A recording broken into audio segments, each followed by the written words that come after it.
এটা সবসময় প্রমাণিত হয়েছে, আজকে দরদ দিয়েও আবার প্রমাণ করলো যে না, ঈদ ছাড়া সিনেমায় অনেক বেশি সুপারহিট হওয়ার অপশন থাকে।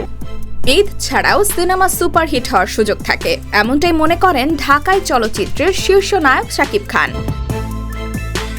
শুক্রবার সন্ধ্যায় স্টার সিনেপ্লেক্সের মহাখালী শাখায় দরদ সিনেমার বিশেষ প্রদর্শনীতে একথা বলেন অভিনেতা। মুক্তির এক সপ্তাহ পর রিমার্ক হারল্যানের ব্র্যান্ড একনলের সৌজন্যে জমকালো আয়োজনের মধ্য দিয়ে দরদ ছবির স্পেশাল স্ক্রিনিং অনুষ্ঠিত হয়। নিজের সিনেমা হলে দেখতে হাজির হন শাকিব খান।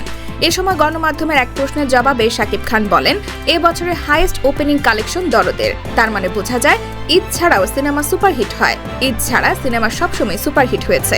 ইনফ্যাক্ট আমার ক্যারিয়ারে যত বিগ হিট সিনেমা এসেছে সবগুলোই কিন্তু ঈদ ছাড়াই এসেছে। এটা সবসময় প্রমাণিত হয়ে এসেছে। আজকে দরদ দিয়েও প্রমাণ করলো যে ঈদ ছাড়াও সিনেমা সুপারহিট হওয়ার অপশন বেশি থাকে।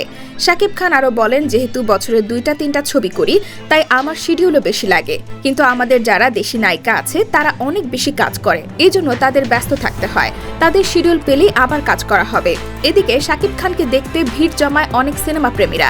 জমজমাট এই ইভেন্টে শাকিব খানের সাথে আরও উপস্থিত ছিলেন একনলের ব্র্যান্ড অ্যাম্বাসেডর ও চিত্রনায়িকা পূজা চেরি সহ ছবির পরিচালক অনন্য মামুন।